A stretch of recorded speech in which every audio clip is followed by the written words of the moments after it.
Bharat Ratna doctor Bhimrao Ambedkar की जयंती के अवसर पर समरसता दिवस मनाया गया। इस कार्यक्रम में डॉक्टर भीमराव के योगदान को याद किया गया। कार्यक्रम के मुख्य अतिथि केंद्रीय विधि एवं न्याय मंत्री श्री अर्जुन राम मेघवाल रहे। उन्होंने कहा कि डॉक्टर अंबेडकर ने देश के विकास और समाज सुधार में एक बड़ा योगदान दिया है, जिसे हमेशा याद रखा जाएगा।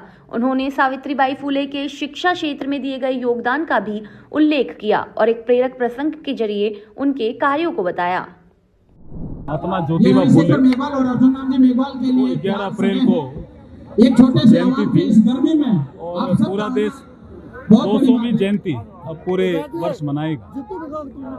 और बाबा साहब भीमराव अंबेडकर जी की कल 135वीं जन्म जयंती है। इस अवसर पर सामाजिक समरसता कैसे बढ़े समाज में, विभिन्न वर्गों में, विभिन्न धर्मों में, विभिन्न जातियों में सामाजिक समरसता बढ़ाने का जो प्रयास महात्मा ज्योतिबा फुले ने किया, जो बाबा साहब अंबेडकर जी ने किया, वर्तमान में हमारे प्रधानमंत्री नरेंद्र मोदी जी प्रयास कर रहे हैं, उस दिशा में हम आगे कैसे बढ़े। जैसे एक नारी शक्ति वंदन अधिनियम, वो उसी श्रृंखला का एक पार्ट है जो 16, 17, 18 अप्रैल को जब संसद बैठेगी तो उस पर महत्वपूर्ण चर्चा भी होने वाली है।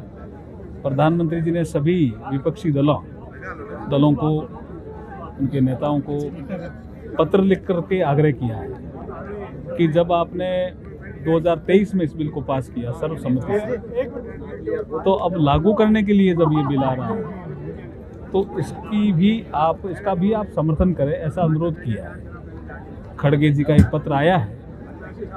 हम लगातार प्रयास में हैं और हम भी आग्रह करते हैं कि वो इतना महत्वपूर्ण ये बिल है, इसका सभी लोग समर्थन करें। हमारे ज्योतिराव फुले साहब आज से 200 साल पहले आए और उस समय जो समाज में जो दिया देखी, नारी शिक्षा भाव देखा, उसको आगे बढ़ाने का काम ज्योतिराव फुले साहब अपने जीवन में करते रहे।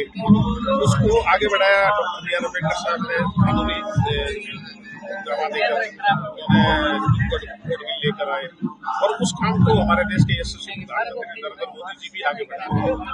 पहले आप महिलाओं के लिए शौचालय लेकर आए, उसके बाद में महिलाओं के लिए उज्ज्वला योजना लेकर आए, उसके बाद में महिलाओं के लिए जो मुस्लिम बहनें हैं उनके लिए 3 तलाक का कानून लाए और अब जो महिलाओं को शासन में कैसे भागीदारी मिले, IAS, IPS, IRS वगैरह, इनमें जो RS की जो नौकरियों में तो आ रही थी, लेकिन जो कानून बनाने वाली जो लोकसभा है, विधानसभा है, उसमें 33% आरक्षण देकर महिलाओं की भागीदारी तय कर रहे हैं कि महिलाएं भी हमारे देश के जो कानून बने उसमें अपनी